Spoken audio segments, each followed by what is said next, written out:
So, what's your name? Joe. And how old are you, Joe? 24. Cool. And what's a typical day for you? Well, I wake up, get dressed, take a shower, eat healthy food in the morning, fruits and, your grains and water and all that good stuff. And usually on my days off besides working at a skate shop, I usually go skateboarding, and I skate around town, and I'm looking for like abstract art, something that's not really meant to skate, but when you skate it, it kind of has like an art to it. An art form is, and where the skater is going to skate something that's definitely something that no one else would be doing.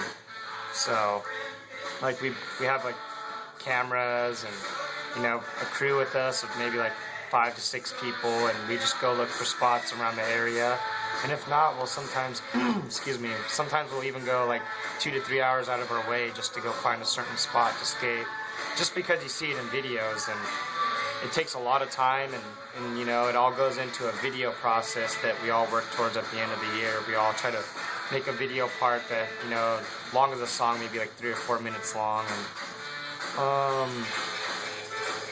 we're all trying to do our best tricks, so, and at the time when you go to a spot that's not really meant to skate on the streets, you got to think of something that's kind of out of the ordinary that you're not used to skating, so you kind of got to use your head and what tricks you want to do for that spot, because every spot is going to work for a different trick, so you got to just think out of the ordinary, and you kind of got to use your head when you go to these spots, like, around the streets and stuff. So a lot of it, it's really cool abstract art, and, it's something that every skater, I think, really works towards as a video part, and having,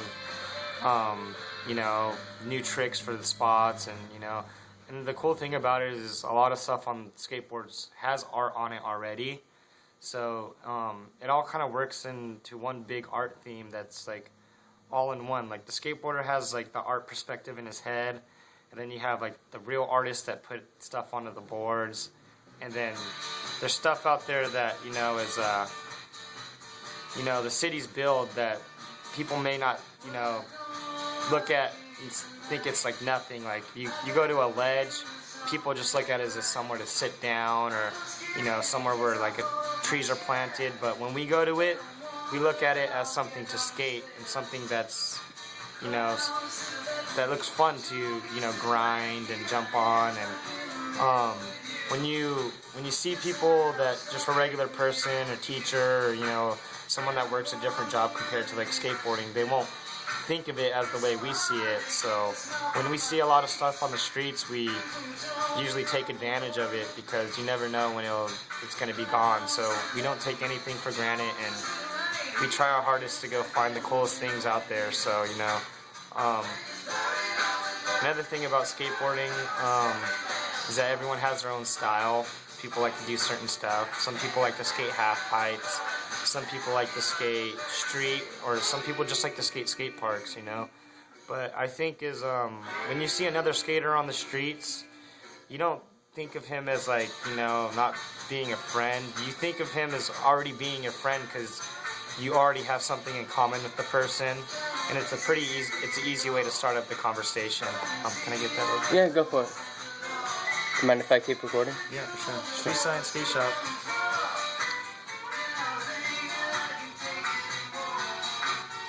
Okay.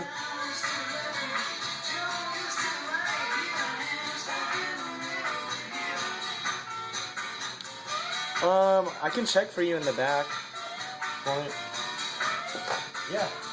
How big of a box?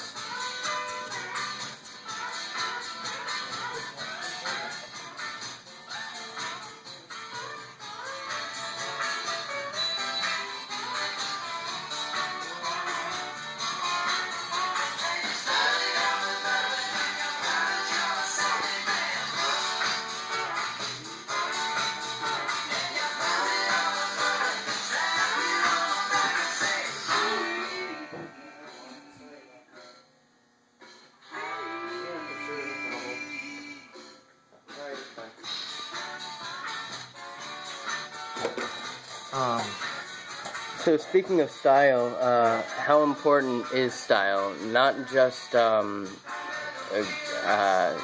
of skating, but style as far as clothing and stuff like that. A lot of people actually have a different style. You know, there's even people with that you think that are gang members really aren't. It's just they're skateboarders that feel comfortable in what they're wearing.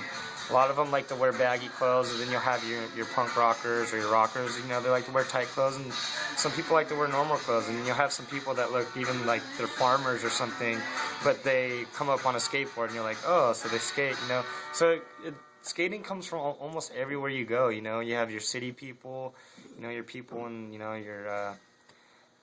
you know, you're not your city limits, kind of like the country boys and stuff, and they're skaters too. You know, they're out there. They find something to skate. So, style-wise, you know, baggy clothes, tight clothes, it's just whatever the skater prefers to wear that's comfortable for them.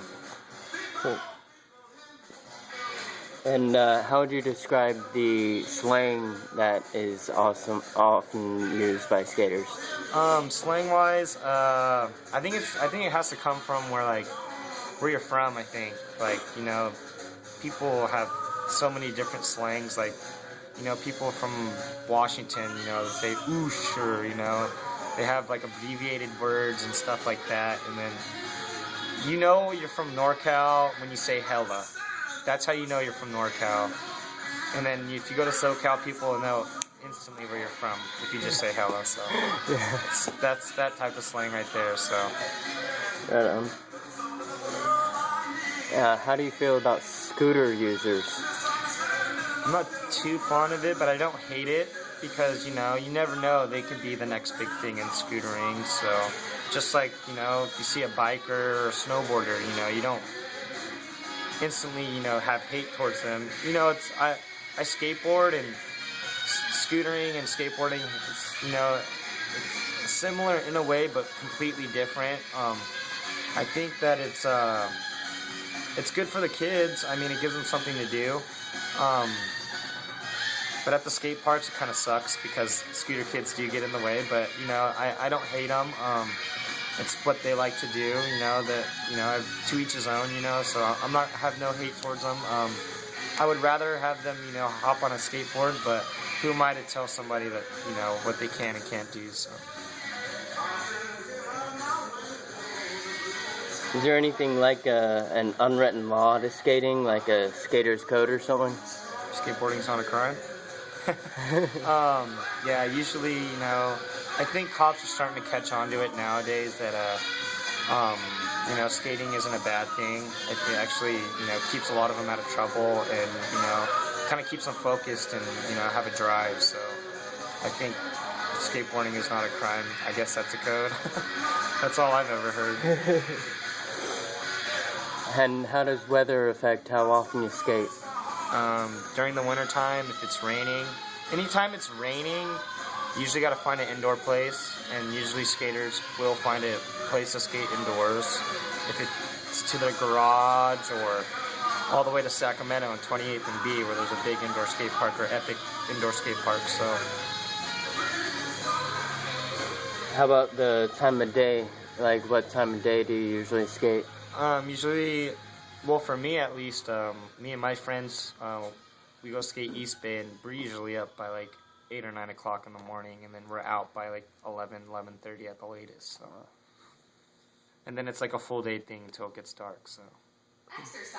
And how do you think society views skaters? It really depends on the person, I think. You know, people, I think, see it differently and don't really understand where we come from and how we see things. But like I said, to each his own. You know, you can't just hate on the person for, you know, their beliefs. But I think people just have different beliefs. I see people that actually really like it. They come off the streets and see us and think we're doing something really good. And then there's some people I can understand, you know, because we're destroying, you know, we're grinding concrete and stuff and rails so we can possibly get hurt. So they're scared about us getting hurt and stuff like that. So I think it's just has like to do with like different, you know, motives that people have and see. Thank you, boss. You have a good one. Yeah. And then I really think that yeah, like society, I think people just like to put their opinion out there, what they think, and some people, you know, really dislike it and think we're doing something really bad, and then there's, you know, people out there that think we're doing something good. So it kind of works half and half. Is skating just a sport? No, I think it's more than a sport. I think it's like a lifestyle, because when you start skating, and you get really hungry, I think a lot of people, you know, feed off each other and, you know, kind of want to push the limits of skating. So, what's your inspiration for skating? just watching like old school skaters at how they came up. You know, it was a little easier back then because it was all about connections, and nowadays I think it's more has to do with like skill wise plus knowing people. So main thing is just knowing people. And how do you feel about the Back to the Future hoverboard? Back to the Future hoverboard. I don't really remember that movie too much, but if there was a hoverboard, you would not see me on the ground, that's for sure. I would be in the air, you know, trying to grind the craziest building or something. I don't know. Right on. I think that basically wraps it up. Alright, cool. Thanks for your time and everything. Yeah, no problem. And do you mind if this goes on YouTube? No, that's fine. Cool. Fine. Thanks.